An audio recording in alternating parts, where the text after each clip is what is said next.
بسم اللہ الرحمن الرحیم۔ شادی کے بعد عورت کا اپنے ماں باپ یعنی مائکے میں قصر نماز پڑھنا۔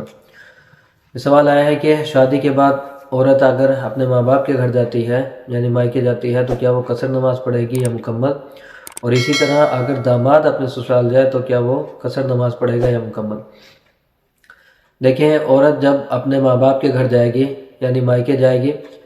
اور یہ رہتی اپنے خاوند کے ساتھ ہے، اور اس کے جو خاوند کا گھر ہے یعنی خاوند کے ساتھ جہاں یہ رہتی ہے اس سے اس کے ماں باپ کے گھر کا جو فاصلہ ہے وہ شرعی مسافت یعنی تقریباً 78 کلومیٹر بنتا ہے، تو پھر تو یہ اپنے ماں باپ کے گھر جا کر قصر نماز ہی پڑھے گی، چونکہ نکاح کے بعد عورت کا جو وطن اصلی ہوتا ہے وہ خاوند کا گھر ہوتا ہے جہاں وہ رہائش پذیر ہوتی ہے اپنے شوہر کے ساتھ۔ تو اس کا ماں باپ کا گھر جو وطن اصلی تھا وہ ختم ہو گیا، اور خاوند کا گھر جو ہے جس کے ساتھ یہ رہتی ہے وہ اس کا وطن اصلی ہے۔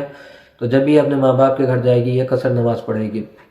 بشرط یہ کہ 15 دن سے کم قیام کرنا ہو۔ اگر 15 دن سے زیادہ رہنا ہے پھر تو ویسے ہی مکمل نماز پڑھی جاتی ہے۔ اسی طرح اگر داماد اپنے سسرال جائے گا تو وہ بھی قصر نماز پڑھے گا اگر شرعی مسافت بنتی ہے اور 15 دن سے کم کا قیام ہے، لیکن شرط یہ ہے کہ اس کی بیوی